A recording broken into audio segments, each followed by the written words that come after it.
Bonjour à toutes et à tous. Dans cette vidéo, on va travailler sur le sens de variation des fonctions. Donc déjà, on va essayer de comprendre ce que c'est pour arriver à la définition qu'il faut connaître. Donc, sens de variation d'une fonction. Alors, on va se donner un problème qui est le suivant. Ici, on a la représentation d'une graphique d'une fonction, mais on va imaginer qu'en fait, on est parti en vacances, on a un séjour de 10 jours, donc on part le jour 1 jusqu'au jour numéro 10. Donc du jour 1 au jour 10. Et on va estimer et on va observer quelles sont les températures. On va regarder quelles sont les températures qu'on regardera ici. Donc là, c'est le premier jour où je pars, c'est mon jour de départ, enfin où j'arrive. Jour 1, il fait 2 degrés. Le jour numéro 4, il fait 5 degrés. Le jour, je peux mettre des pointillés comme ceci, le jour 4, il fait 5 degrés. Le jour 7, il fait moins 1 degré. Le jour 10, quand je pars, il fera environ un peu plus de 2 degrés. Voilà, c'est un petit peu ça l'idée. Et on va estimer un petit peu ce qui se passe. Donc mes températures, qu'est-ce qu'elles font? Vous voyez qu'ici, elles augmentent, puis après, elles diminuent, puis là, à nouveau, elles augmentent. Alors, première question, déjà, qu'est-ce qui s'est passé du jour 1? Mon séjour, il a duré combien de temps? Il a duré 10 jours. Donc on a commencé du jour 1 au jour 10. Et bien ça, si ça c'est notre courbe représentative de la fonction f, CF, c'est la courbe représentative de f, et bien l'ensemble de définitions de f, quelque part, l'ensemble de définitions, c'est les valeurs de f pour lesquelles je peux calculer f de x, et bien ça correspondra aux valeurs de 1 jusqu'à 10, en fait. C'est la durée en fait, de notre séjour. Si vous avez du mal à comprendre ce qu'est la notion d'ensemble de définition d'une fonction. L'ensemble de définition d'une fonction, je le rappelle, c'est l'ensemble de toutes les valeurs de x pour lesquelles on peut calculer f de x, pour lesquelles on peut calculer l'image. Donc en gros, ce qu'en fait, vous avez votre courbe tracée et vous regardez les x correspondants. J'accepte 1, j'accepte 10 parce qu'il y a une croix ici, et ici, f de 10 existe, f de 1 existe aussi. L'ensemble de définition de la fonction f. Alors, on va remplir le tableau de variation de f. Donc, sur cette partie-là du tableau, vous avez les valeurs de x. Et ici, vous allez faire des flèches qui correspondent aux variations de f. Variation, ça veut dire croissant, on augmente, décroissant, on diminue. Donc, sur l'intervalle 1,4 au cours de notre séjour, donc on parcourt le tableau dans ce sens et on regarde la courbe dans ce sens. Du jour 1 au jour 4, les valeurs de f de x, elles ont fait quoi? Elles ont fait que augmenter. Si je me donne une valeur de x ici, f de x fait que augmenter. Donc, ici, sur l'intervalle 1,4, les valeurs de f de x font que augmenter. Les valeurs de f de x ont fait que diminuer sur l'intervalle 4,7. Elles ont fait que diminuer. Sur l'intervalle 4,7, les valeurs diminuent. Sur l'intervalle 7,10, les valeurs augmentent. Sur l'intervalle 7,10, vous voyez que les valeurs de f de x, la température augmente du jour 7 au jour 10. Du jour 7 au jour 10, la température augmente. Du jour 4 au jour 7, la température diminue. Du jour 1 au jour 4, la température augmente. On peut voir ainsi qu'on obtient ce qu'on appelle un tableau de variation de f. Là-dessus, vous lisez l'ensemble des définitions de la fonction f.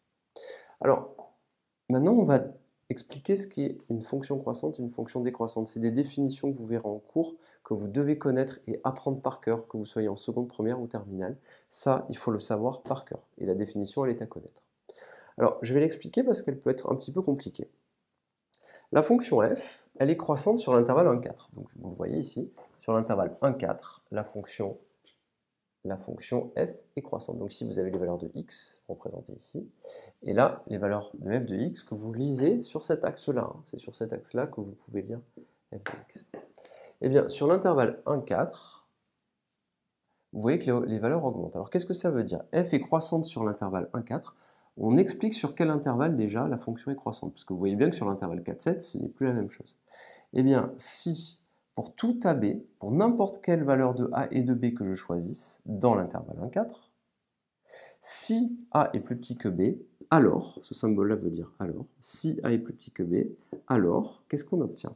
Alors, je vais faire un petit schéma et vous allez voir. Si je me donne tout simplement A plus petit que B ici, donc c'est ce que j'ai fait là, je vais prendre mon stylo vert, ici. Donc là, ici, je me suis donné A plus petit que B. Fixé, je me les suis fixés. J'observe les images. f de A est ici, f de B est ici. Vous voyez que f de A est plus petit que f de B. f de A que j'obtiens sera plus petit que f de B. f de A plus petit que f de B. Et ça marchera à chaque fois que je me donnerai A plus petit que B dans l'intervalle 1,4. Donc si A est plus petit que B, avec A et B qui sont dans l'intervalle 1,4, eh bien qu'est-ce qu'on observe? On observe que f de A est inférieur ou égal à f de B. Et ça marche pour tout AB tel que A soit plus petit que B. Dès que j'ai A plus petit que B, alors j'ai f de A plus petit que f de B. Et bien ça veut dire, si c'est vérifié pour tout AB de 1,4, qui vérifie ça, eh bien ça veut dire que f est croissante sur l'intervalle 1,4. Ça, il ne faut pas oublier de préciser sur quel intervalle on travaille. Vous pouvez avoir l'analogie ici, là vous vous donnez un A plus petit que B, vous observez les images, ici vous obtenez f de A, ici vous obtenez f de B, et vous voyez bien que pour tout AB avec A plus petit que B, f de A est plus petit que f de B. Qu'est-ce que c'est qu'une fonction décroissante sur un intervalle? Une fonction décroissante. Eh bien, j'ai fait la même chose ici, regardez, je me suis donné tout simplement A ici, B ici, donc A plus petit que B. Et regardez les images, si là j'ai A, ici je lis f de A. Si là j'ai B, ici je lis f de B. Et vous observez à nouveau que là, j'obtiens f de A, mais qui est plus grand que f de B, et ça marche à chaque fois que A est plus petit que B. Pour s'en convaincre, regardons ici, là je me donne A, B, ici je lis f de A, et ici, je lis f de B. Et j'obtiens quoi? J'obtiens f de A plus grand que f de B cette fois-ci. Donc je me suis quand même donné A plus petit que B, mais ce que j'obtiens à la fin, j'obtiens f de A qui est plus grand que f de B. Et donc, si on vous donne A et B dans l'intervalle 4,7, que j'ai A plus petit que B, alors j'ai f de A plus grand que f de B. Ça veut dire que f est décroissante sur l'intervalle 4,7. Donc ce qui est important, c'est de se dire, à chaque fois que je me fixe A et que je me fixe B, qui sont telles que A soit plus petit que B, eh bien je regarde ce qui se passe pour les images. Les images, si elles sont dans le même ordre, si A est plus petit que B, si f de A et f de B sont dans le même ordre, eh bien la fonction est croissante. Si je me donne A plus petit que B et que j'obtiens f de A plus grand que f de B, que les images sont plus dans le même ordre, et bien du coup, la fonction elle est décroissante. Il faut préciser sur quel intervalle on travaille, tout simplement. La fonction f, elle est croissante sur l'intervalle 7, 10. Ici, on le voit bien. Si je me donne un A ici, j'obtiens f de A ici. Si je me donne B ici, j'obtiens f de B ici. Si j'ai A plus petit que B, alors f de A est plus petit que f de B, tout simplement. Voilà ce qu'il faut savoir, comprendre et appréhender sur la notion de fonction croissante, décroissante sur un intervalle, tout simplement. Donc, pour résumer, ça, vous devez le savoir vraiment. Je vous remercie et à bientôt.